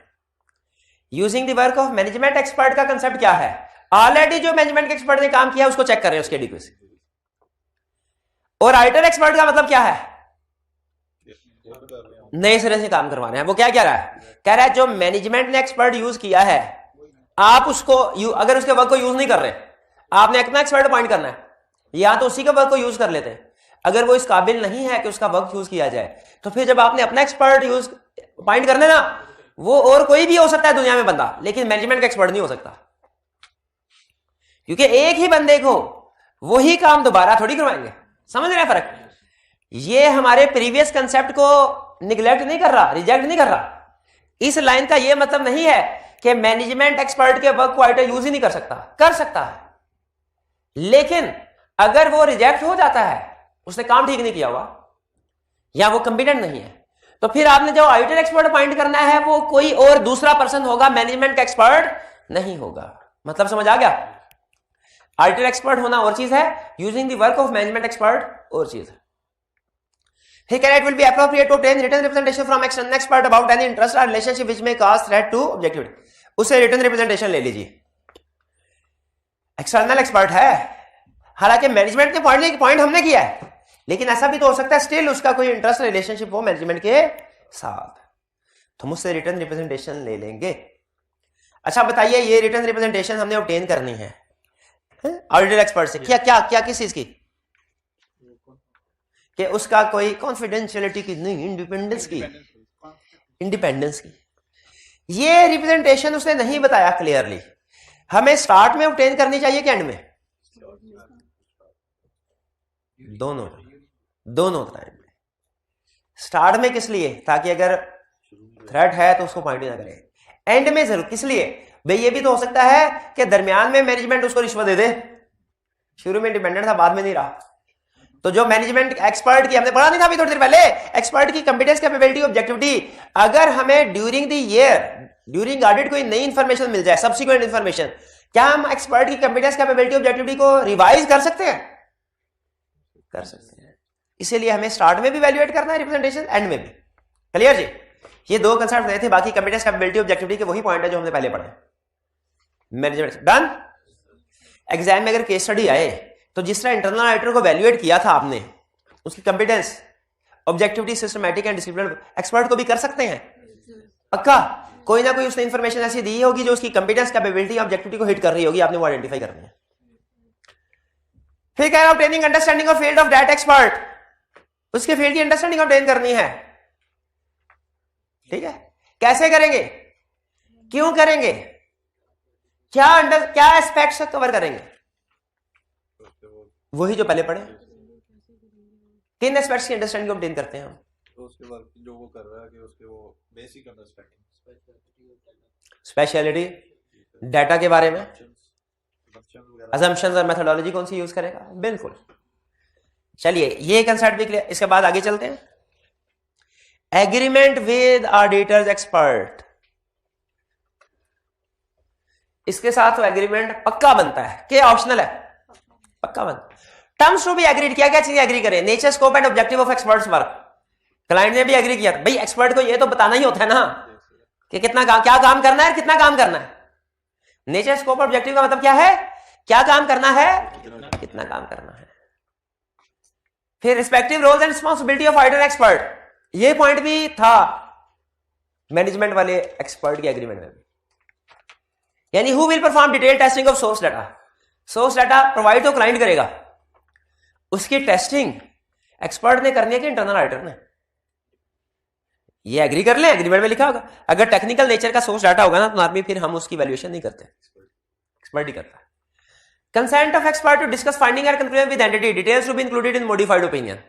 जो भी एक्सपर्ट की फाइंडिंग और कंक्लूजन है, एक दफा एक्सपर्ट ने मैनेजमेंट के साथ डिस्कस कर लेनी है। क्या आपको इस पर कोई इतराज तो नहीं? वो डिस्कशन एक्सपर्ट डायरेक्ट खुद भी कर सकता है, हम भी कर सकते हैं, डिपेंड करता है हमें उसकी फील्ड के बारे में सफिशिएंट नॉलेज है कि नहीं। ज्यादा बेहतर क्या होता है? एक्सपर्ट को साथ ले जाए, एक्सपर्ट ही करे। और खास तौर पे मॉडिफाइड ओपिनियन अगर हो तब तो ये डिस्कशन जरूरी हो जाती है। मॉडिफाइड ओपिनियन, एक्सपर्ट की वैल्यूएशन रिपोर्ट की बेस पे ओपिनियन मॉडिफाई हो सकता है क्या?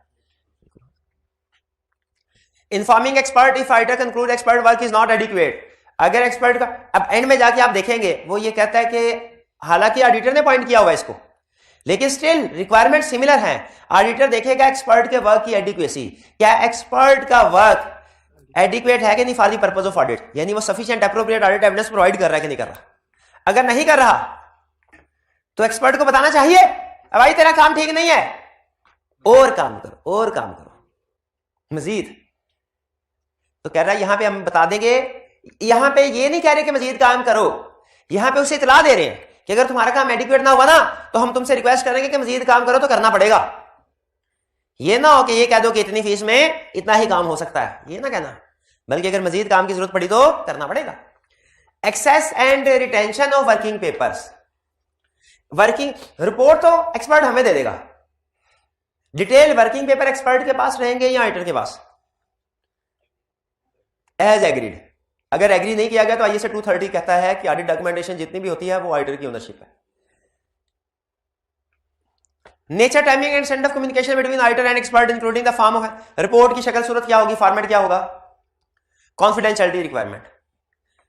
ये डायरेक्ट असिस्टेंस में भी थी और using the work of internal auditor में भी थी, नहीं उसमें नहीं थी, डायरेक्ट असिस्टेंस में थी।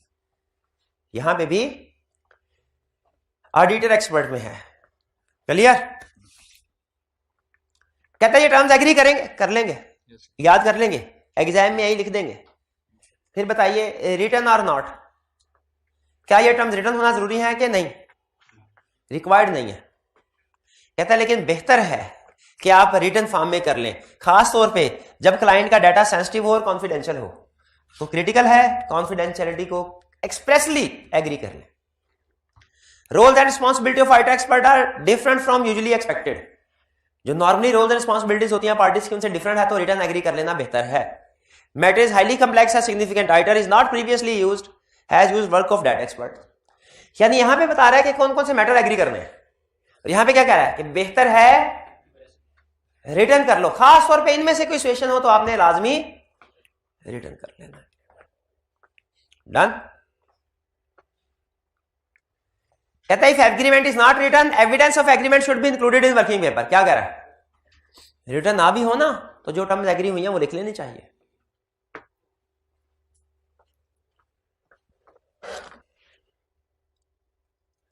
Evaluate adequacy of experts work, पहले 3 पॉइंट तो सेम है, पढ़ के देखें। एडिक्वेसी इवैल्यूएट करना है, finding and conclusion, assumption, method और सोर्स डाटा। कह रहा है एग्जामिनेटिव दे रहा है, it is unlikely that examiner asks detail explanation of what matters. अगर वो डिटेल एक्सप्लेन करने को कहे इन मैटर्स को, तो इनकी एक्सप्लेनेशन कहां पे है, आईएसए 620 के पैरा A33 से A39 तक। लेकिन आपको पता है क्या रिप्रोडक्शन का क्वेश्चन नहीं देता, और ज्यादा मार्क्स के साथ तो बिल्कुल भी नहीं देता। आपके पास स्टैंडर्ड होने में नहीं है, वैसे लेके जा सकते हैं, लेके जाने में कोई मसला नहीं है, मांग लीजिए, हाँ किसी से मांग लीजिएगा। ये ना वो भी सीनियर से आया। If work is not adequate, अगर वर्क एडिक्वेट नहीं है तो क्या करेंगे, उसे कहेंगे मजीद काम करो। ठीक है, अच्छा 1 मिनट, ये डिपेंड करता है एक्सपर्ट मैनेजमेंट एक्सपर्ट है कि ऑडिटर एक्सपर्ट है। हाँ, हम रिक्वेस्ट करेंगे अपने वाले से, ठीक है। अगर मैनेजमेंट एक्सपर्ट उसका वर्क एडिक्वेट नहीं है तो ऑडिटर एक्सपर्ट एंगेज कर लो। अगर ऑडिटर एक्सपर्ट का वर्क एडिक्वेट नहीं है तो उसे रिक्वेस्ट करो कि मजीद काम करे, नहीं तो खुद भी कर सकते हैं, थोड़ा बहुत काम तो खुद कर लेने में कोई हर्ज नहीं। ये भी नहीं कर सकते कितने नहीं, और नहीं, मैनेजमेंट का एक्सपर्ट, मैनेजमेंट के बाद हमारा एक्सपर्ट, इसके बाद अनदर एक्सपर्ट नहीं आता होता, इसके बाद स्कोप लिमिटेशन नहीं आती है। इसके बाद अगर वर्क एडिक्वेट नहीं है फिर भी यही कह रहा है एडिशनल वर्क एग्री कर लें या अनदर एक्सपर्ट एंगेज कर लें अगर मैनेजमेंट एक्सपर्ट हो तब। अगर फिर भी नहीं, खुद काम करके देख लें फिर भी नहीं, तो ऑडिटर मॉडिफाइड ओपिनियन एक्सप्रेस करेगा। क्यों? स्कोप लिमिटेशन की वजह से। Reference in report, audit report में क्या रेफरेंस आ सकता है एक्सपर्ट का? लिख सकते हैं रेफरेंस? नॉर्मली नहीं। अगर ऑडिटर इंटरनल ऑडिटर के वर्क को यूज करें तो वो तो कभी भी नहीं आता ना रिपोर्ट में। एक्सटर्नल ऑडिटर के वर्क को यूज करें तो आ सकता है 2 सिचुएशन में, अगर लॉ रिक्वायर करे या एक्सपर्ट की रिपोर्ट की बेस पे हम ओपिनियन मॉडिफाई कर रहे हैं, तो बेसिस फॉर मॉडिफाइड ओपिनियन में एक्सप्लेन करना जरूरी हो जाता है कि एक्सपर्ट का वर्क था ये। ठीक है, मॉडिफाइड ओपिनियन के केस में जरूरी हो जाता है ना। क्या जरूरी हो जाता है? बेसिस फॉर मॉडिफाइड ओपिनियन में एक्सपर्ट के वर्क का, एक्सपर्ट का नाम यूज करना। उसके लिए फिर हम एक्सपर्ट से इजाजत लेके उसका नाम यूज कर लेते हैं। इजाजत पहले ही ले चुके होते हैं हम, असल में टर्म्स ऑफ एग्रीमेंट में था ना। क्लियर? ये था हमारा स्टैंडर्ड आईएसए 620 और आधा आईएसए 500। अब 2 ऑप्शन है, जैसे आप कहीं में से चलेंगे। पहली ऑप्शन इसके पास पेपर के क्वेश्चन की प्रैक्टिस कर लें, दूसरी ऑप्शन आईएसए 540 डिस्कस कर लें, इसके पास पेपर नेक्स्ट क्लास में कर लेंगे। एक तीसरी ऑप्शन भी है, दोनों ही कर लें। पास पेपर नहीं, चौथी ऑप्शन नन ऑफ दीज वाली नहीं है। चलिए अब अच्छा ऐसा कीजिए, अगेन 3 मिनट आपको दिए जा रहे हैं, पार्ट बी भी पढ़ लें ताकि इसके बाद फिर हम पास पेपर की प्रैक्टिस करें। जी पॉज कीजिएगा। जी रीडिंग आपने कर ली होगी, कोई क्वेश्चन पूछना चाहते हो तो पूछ लीजिए। कोई क्वेश्चन नहीं चलिए अब जरा पास्ट पेपर के क्वेश्चन। अच्छा इसमें प्रैक्टिस के लिए कुछ पुराने क्वेश्चंस हैं, कंसेप्ट रिवाइज करना है ना, तो आपको पता है मैं वो भी क्वेश्चन आपके साथ शेयर कर दिया करता हूं, वरना पुराने क्वेश्चन जो है ना 2011 स्प्रिंग 11 में शायद ओपन बुक हुआ था, तो स्प्रिंग 11 से पहले के जो क्वेश्चन होंगे ना वो नॉर्मली रिप्रोडक्शन स्टाइल में होते हैं, ठीक है, लेकिन वो क्यों आप लोगों के साथ शेयर कर दिया करता हूं ताकि कंसेप्ट रिवाइज हो जाए। तो ये भी आप देखेंगे जो 2011 से पहले अगर कोई क्वेश्चन है जैसे 2002 का रिप्रोडक्शन स्टाइल का। कह रहे during the course of audit of the accounts of Zafar corporation limited for the year ended 30 June 2002 you have decided to use the work of expert as audit evidence. Expert के work को आपने as evidence use करने के लिए इरादा जाहिर कर लिया। इसका मतलब हमें एक्सपर्ट के लफ्ज अंदाजा हो गया 620 है। However, before proceeding with the same, you need to discuss this matter with the management of the corporation, and for that you are expected to make a small presentation there which should include such matter as। कह रहे लेकिन ये matter आपने management के साथ discuss करना है। इससे बजाहिर लगता है क्लियर नहीं है कि वो मैनेजमेंट के एक्सपर्ट यूज करने की बात कर रहा है कि अपने एक्सपर्ट इंगेज करने की, लेकिन बाहर रिक्वायरमेंट देखते हैं। कहता है circumstances under which you would consider need to use the work of an expert. किन सर्कमस्टेंसेज में एक्सपर्ट के वर्क को आप यूज कर सकते हैं? काउंटिंग और ऑडिट के अलावा जितनी भी फील्ड्स हैं उनमें। फिर consideration which you will have in determining need to use the work of expert, वो जो आप बात कर रहे थे ना मैटर की, वो रिस्क की, ठीक है, वो ये दूसरे वाले फैक्टर पे आएगा। Consideration which you will have in determining need to use the work of an, पहले बता रहा है सर्कमस्टेंसेज यानी एरिया, किन एरिया में किन सिचुएशन में एक्सपर्ट के वर्क को यूज किया जाता है।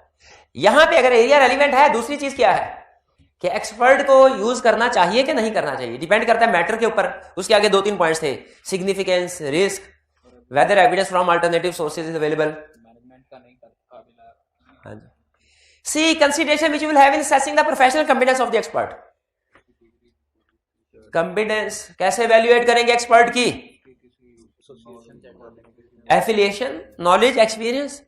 अच्छा इसमें ध्यान में रखिएगा, हाँ बुक वाले भी लिख सकते हैं, लेकिन आईकैप की अप्रोच ये है सोल्यूशन में कि आईकैप एडिशनल पॉइंट्स भी सोल्यूशन में लिख दिया करता है, यानी वो पॉइंट भी लिख देता है जो स्टैंडर्ड में मौजूद हो, इसके अलावा एडिशनल पॉइंट्स भी use.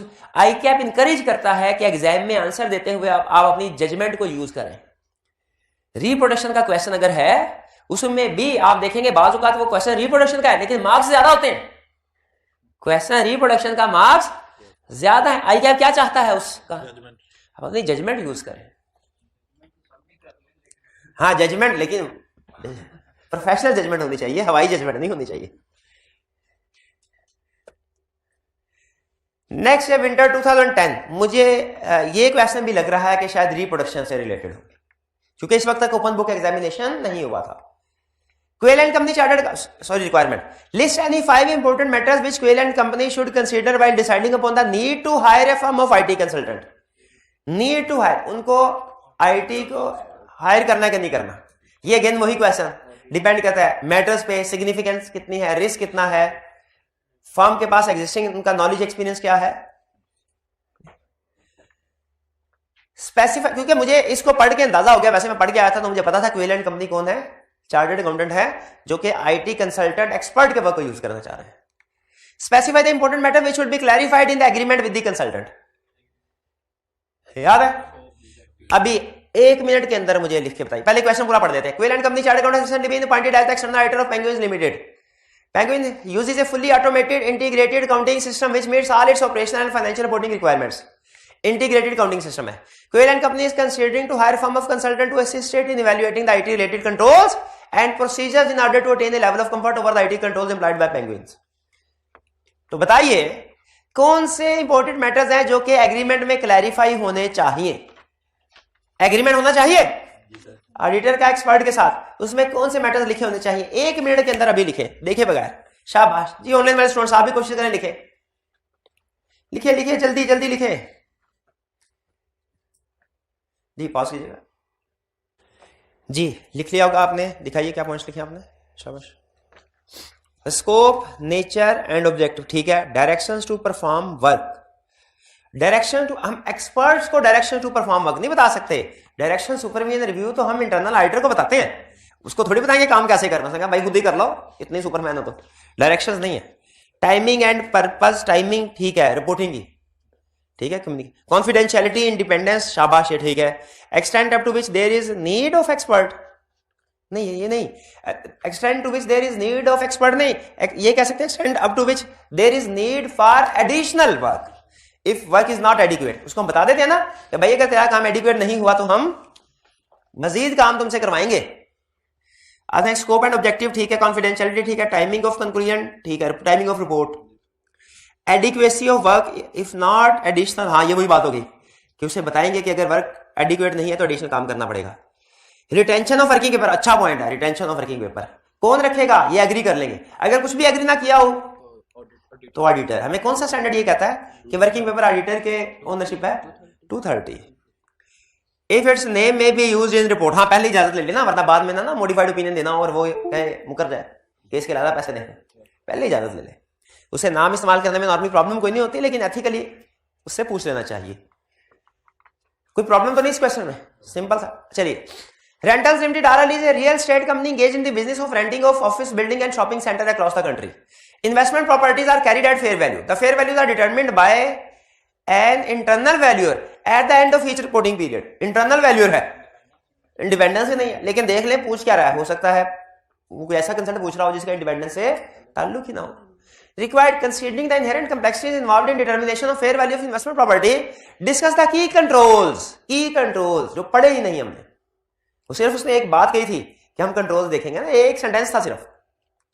That RL is expected to employ while carrying out the valuation internally.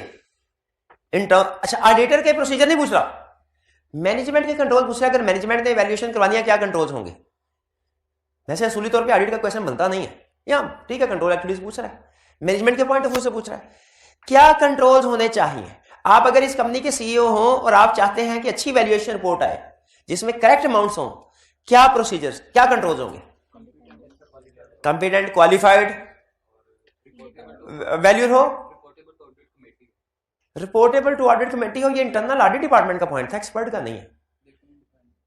Expert report तो मैनेजमेंट को देगा, नहीं reportable to audit committee relevant नहीं। और अजम्पशंस मेथोडोलॉजी जो है वो रीजनेबल हो, फ्रेमवर्क के मुताबिक हो।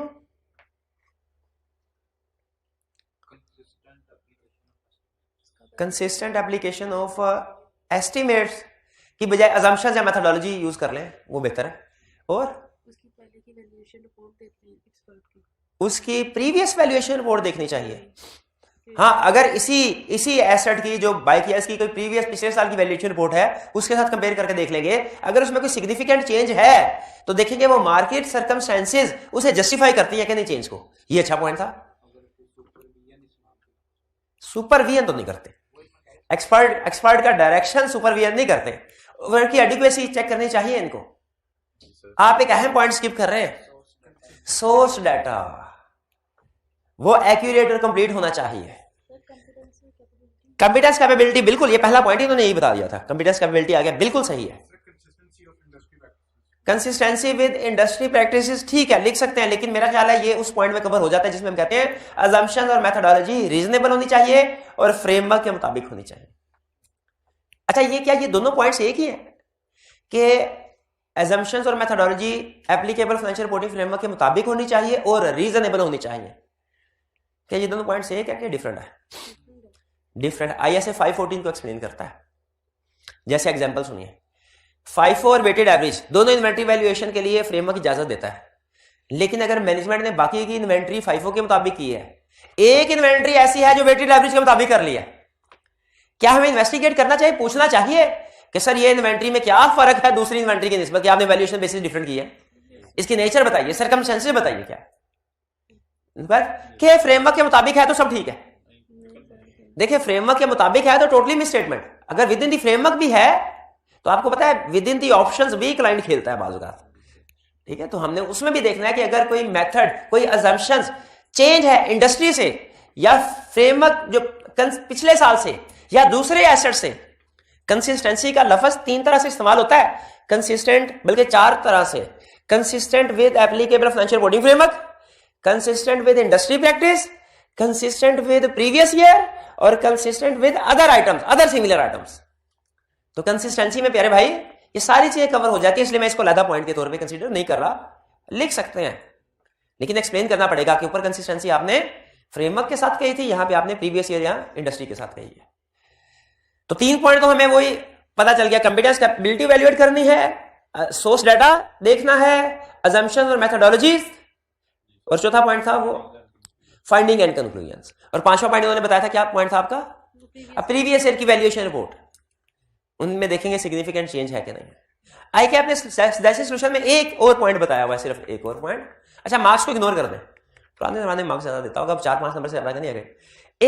एक जिसका क्वेश्चन में डायरेक्ट जिक्र नहीं था, लेकिन मैं सिर्फ इसलिए आपके साथ शेयर कर रहा हूं कि आपको पता हो कि जजमेंट भी अप्लाई कर सकते हैं। एक उसका पॉइंट और का कि जिन लोगों के थ्रू प्रॉपर्टी एक्वायर की है ना, उन लोगों से वैल्यूएशन नहीं करवानी।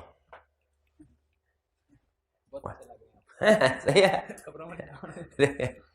भाई। अच्छा, पॉइंट ठीक है कि नहीं, पॉइंट वैलिड है, मतलब वो तो हाई वैल्यूएशन ही क्यों कराएंगे। देखिए आपको कितनी अच्छी प्रॉपर्टी लेके दी, लेकिन क्वेश्चन में कोई ऐसे जिक्र नहीं है उसका कि टीम सेम थी।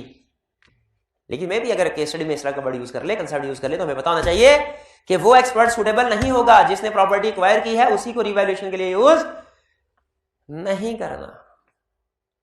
ठीक है, जिसने आईटी सिस्टम इंस्टॉल किया है ऑपरेशंस की टेस्टिंग के लिए, उसी को यूज नहीं करना चाहिए। कॉमन सेंस की बात है ना। हाँ, लेकिन ये कंट्रोल, लेकिन मैं बता रहा हूं कि अगर आई कैप इस तरीके से हमें क्वेश्चन बना के पूछ ले कि उसकी कॉम्पिटेंस कैपेबिलिटी ऑब्जेक्टिविटी कमेंट करो, तो हमें कंसेप्ट जेन में होना चाहिए। इस क्वेश्चन में कोई और प्रॉब्लम? नेक्स्ट कह रहा है requirement, assess the above situation and discuss how you would address the related issues during the course of the audit.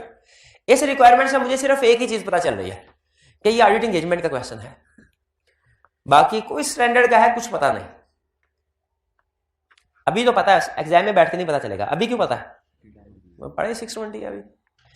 You are the audit manager of Paidat Amirat Limited for the year ended 31 May 2012. PTL is a listed company and is engaged in the construction of high-rise building including residential and commercial complexes. ऊंची building बनाते हैं। Last year, serious differences of opinion had arisen with the management of PTL while determining the stage of completion of certain projects. The matter was ultimately resolved after an independent valuer had rendered a report and on which the auditor had placed reliance. This year, the management has employed an engineer to monitor the various projects. The engineer has reported minor discrepancies in the estimates provided by various project managers. Assess कीजिए situation को और address कीजिए related issues क्या होंगे। सबसे पहला, क्या इस साल इश्यूज क्या है इसमें कि इस साल भी हमारा ये वाला एरिया हाई रिस्क एरिया होगा, ठीक है, क्योंकि पिछले साल में डिसएग्रीमेंट थे। दूसरा, इंजीनियर, अच्छा इंजीनियर एम्प्लॉय है। आपसे एक टेक्निकल क्वेश्चन पूछता हूं, इंजीनियर एम्प्लॉय है, ठीक है, इंडिपेंडेंट नहीं है, इसके वर्क को तो यूज नहीं करेंगे, ये एक इश्यू तो डिस्कस हो गया। क्या सीधा यही लिख दें कि हम इसके वर्क को यूज नहीं करेंगे क्योंकि ये it may not be independent, employ है ना, एम्प्लॉय इंडिपेंडेंट नहीं होता, या कि इसकी रिपोर्ट की वैल्यूएशन को देखना चाहिए उसमें अजम्पशंस वगैरह रीजनेबल हैं कि नहीं। इंजीनियर की कॉम्पिटेंस कैपेबिलिटी को देखना चाह, हालांकि वर्क तो आपने यूज करना ही नहीं है। क्यों? अगर दूसरा हमने इन्वॉल्व करना अपना तो उसकी एस्टिमेट्स को हम चेक कर सकते हैं। हम ये एम्प्लॉय है, मोस्ट प्रोबेबली इंडिपेंडेंट नहीं है, इसके वर्क को यूज नहीं किया जाएगा, लेकिन स्टिल हम डिस्क्रिपेंसीज की जो नेचर है वो देखेंगे, इसकी रिपोर्ट्स को देख सकते हैं, ये देखने के लिए कि कहीं इसने पिछले साल की तरह मैनेजमेंट ने इसे अपने पॉइंट ऑफ व्यू को कॉरोबोरेट करने के लिए, वैलिडेट करने के लिए तो पॉइंट नहीं किया हुआ कि जो हम कहें वही तुम कहते रहो। भाई माइनर डिस्क्रिपेंसी से ये हमें समझ आ रहा है कि मैनेजमेंट के जो भी वैल्यूएशन की है ये उसको ओके करता जाता है। तो अगर हमें पता चलता है इसकी कंपिटेंस पे, ऑब्जेक्टिविटी पे कोई इश्यूज हैं या इसके वर्क की एडिक्वेसी पे इश्यूज हैं, तो हमारा मैनेजमेंट का इंटेग्रिटी वाला और रिस्क ऑफ फ्रॉड वाला पॉइंट रेज हो सकता है। यानी हालांकि इंडिपेंडेंट नहीं है, लेकिन स्टिल हम इसको, इसके वर्क को, हमें नेचर ऑफ डिस्क्रिपेंसीज को देखना चाहिए। क्यों? अगर पता चलता है ये एक्सपर्ट कॉम्पिटेंट नहीं है तो हम कहेंगे मैनेजमेंट ने क्यों ऐसे इनकॉम्पिटेंट एक्सपर्ट को एंगेज किया है। शायद मैनेजमेंट अपनी मर्जी की वैल्यूएशन लेना चाहती, हमारा रिस्क इंक्रीज हो जाएगा। तो इसमें एक हमने करंट इंजीनियर के ऊपर कमेंट करना है और दूसरा हमने need to appoint new expert उसके ऊपर कमेंट करना है। ठीक है जी। इसमें एक इशू हमारा पिछले साल डिस्प्यूट राइज हुआ जिसकी वजह से ये हाई रिस्क एरिया है, दूसरा माइनर डिस्क्रिपेंसीज हैं जिनकी वजह से लग रहा है कि वैल्यूएशन इंजीनियर की। माइनर डिस्क्रिपेंसीज किसको इंडिकेट, क्या माइनर डिस्क्रिपेंसी से आपके जहन में बायस्ड का कंसेप्ट आया कि इसकी वैल्यूएशन रिपोर्ट बायस्ड हो सकते हैं, और अगर फर्दर अंडरस्टैंडिंग एक्सपर्ट से पता चले बायस्ड है तो हमारा रिस्क ऑफ फ्रॉड इंक्रीज हो जाएगा। क्लियर है जी। ये था जी हमारा ISA 620। कोई क्वेश्चन? 540 करें स्टार्ट? हाँ 540 नहीं, आज छोटा सा स्टैंडर्ड, चले ठीक है। चलिए जी, फिर कल हमारी क्लास है, पता है ना आपको, मंडे को नहीं हो सकी थी तो फिर हम, अच्छा आइंदा भी कभी अगर ऐसे हो तो आपको कोई इतराज तो नहीं है ना इसमें, लेकिन कभी कभार ऐसे होता है कि मसरूफियत की वजह से कोई लेक्चर सही तरह देख नहीं पाता मैं, तो फिर मैं कहता हूँ बजाय ये कि भागम भाग के पोस्टपोन कर देते हैं क्लास, तो इसमें कोई एतराज तो नहीं होता ना। शाबाश शाबाश। चलिए आज का लेक्चर यहाँ पे खत्म करते हैं, अल्लाह हाफिज।